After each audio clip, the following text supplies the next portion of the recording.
Fala rapaziada, bom? Tô trazendo hoje para vocês um review desse Peugeot 207 que muitos odeiam, quem tem defende a ferro e fogo, mas hoje a gente vai trazer mostrando as características deles, né? Motorização, opcionais, o modelo em si, como ele se comporta, o design, o interior, motorização, tudo o que for possível eu vou mostrar aqui para vocês, tá bom? Então vamos lá pro vídeo. Bem, para começar, o Peugeot 207 em si, ele não é um 207 verdadeiro, podemos dizer, porque ele foi montado na plataforma do 206 aqui no Brasil. Ele foi pensado e produzido aqui, ao contrário da sua versão europeia, que tem uma nova plataforma e um design um pouco diferente, como as lanternas traseiras, que são muito mais bonitas que essas, que daqui a pouco eu vou mostrar. Ele tem como base o 206, o seu antecessor, mudando apenas os faróis, grade frontal, com um novo jogo de rodas e uma interna atualizada, um pouco mais moderna, como pode se ver. Mas com alguns itens que ainda assim permaneceram, como a mesma posição das lanternas, a plataforma em si, né, o formato do carro lembra muito o 206. Ele é mais considerado um facelift do que uma nova geração em si. A família 207 ela é muito grande. Ela tem, ao contrário da 206, tem versão sedã, tem versão picape, tem versão perua, tem versão especial como a Quicksilver e entre outras. Cada uma com sua particularidade, com seu detalhe, mas essa aqui é a versão hatch. A versão hatch 1.6, 16 válvulas, ano 2009, modelo 9. E vou mostrar alguns detalhes para vocês por aqui. Começando aqui falando pelos faróis, ele tem um farol alto, farol baixo, lanternas, setas, tudo nessa parábola, trazendo e remetendo uma ideia de um tigre, um leão, na verdade, para ser mais exato, que é o emblema da marca. Com os faróis de milha, essa versão tem os faróis de neblina, na realidade, corrigindo. A motorização, como já foi mencionado, é a versão 1.6, 16 válvulas, um dos motores mais robustos que o grupo PSA, Citroën e Peugeot fabricaram, que rende em si seus 115 cavalos no etanol, 113 na gasolina, na casa dos 15 kg de torque, mais ou menos.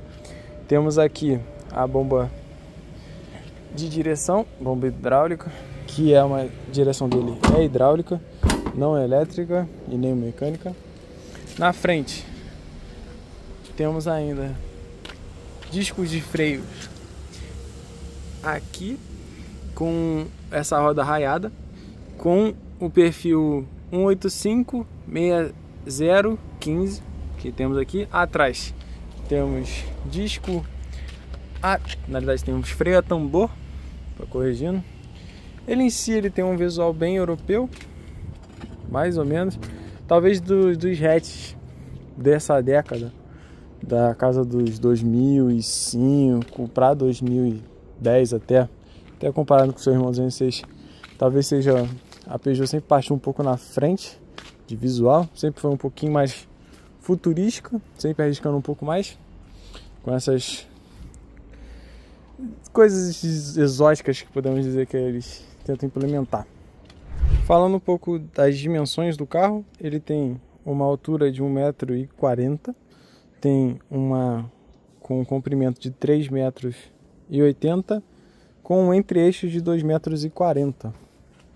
Ele compromete um pouco na parte da mala, mas para favorecer um pouco o espaço interno, tem uma mala de 240 litros, que aqui está com uma caixa de som, porém ela em si é pequena, com a caixa de som ficou mais reduzida ainda, mas totalmente, somente aqui que não tem um acabamento, mas toda forrada, tudo bonitinho, com os braços pantográficos, puxadores, tudo mais.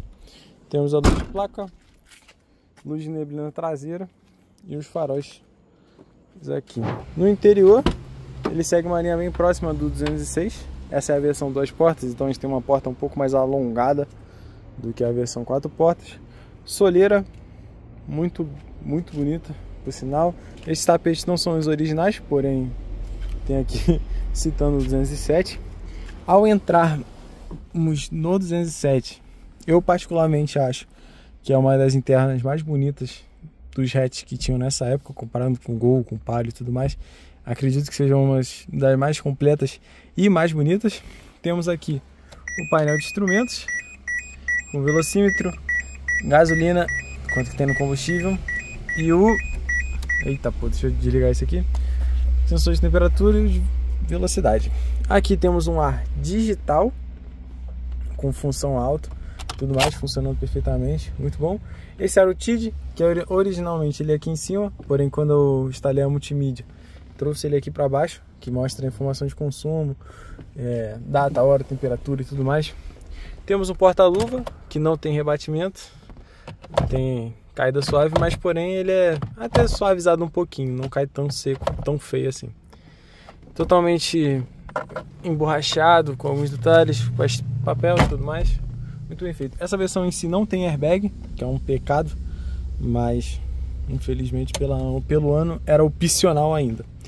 Câmbio de 5 marchas, né? Muito preciso e macio, para mim pelo menos eu concordo, acho que é muito gostoso passar a marcha neste veículo. Aqui ainda temos os retrovisores elétricos que funcionam. Como essa é a versão 2 portas, só tem 2 vidros aqui na frente, o alarme, trava e tudo mais. Partindo já pro parte de trás, para entrar, você rebate o banco por aqui, puxa ele para frente, calma aí, puxa ele para frente e temos esse vão relativamente grande para poder entrar. Eu particularmente acho que esse carro, 4 lugares para ir todo mundo confortável, 5 pessoas só se for um pouco de um porte menor, mas a entrada em si não é difícil, pelo menos eu entro facilmente aqui e fico com o banco todo para trás. Me sobra, e não dá para ver, mas me sobra em torno de 3 dedos a 2 dedos, algo em torno disso, então dá para ir de boa. Não é dos mais confortáveis, mas lembrando que é um hatch, então não se é de se esperar um conforto tão grande. Falando um pouco de consumo, ele no etanol faz na casa de 6,5, 7 na cidade, talvez 9 na estrada. Na gasolina 9 na cidade e pode passar dos 11 na estrada, ou até fazendo uma média um pouco melhor dependendo do seu pé, né? E também do estado do motor. Falando um pouco da dirigibilidade dele, eu particularmente gosto, acho que ele é um carro com uma visão bem ampla, em comparação com outros que o painel pode ser um pouco mais elevado, esse tem um painel um pouco mais caído, com isso traz essa sensação de mais amplitude, talvez, de uma posição não tão enterrada. Eu gosto também de um banco um pouco mais alto, então facilita também. Considero que às vezes ele possa ter alguns pontos cegos, principalmente olhando assim por trás, que é mais fechado. Mas o retrovisor é uma coisa que me incomoda, só pelo fato de ser um pouco pequeno.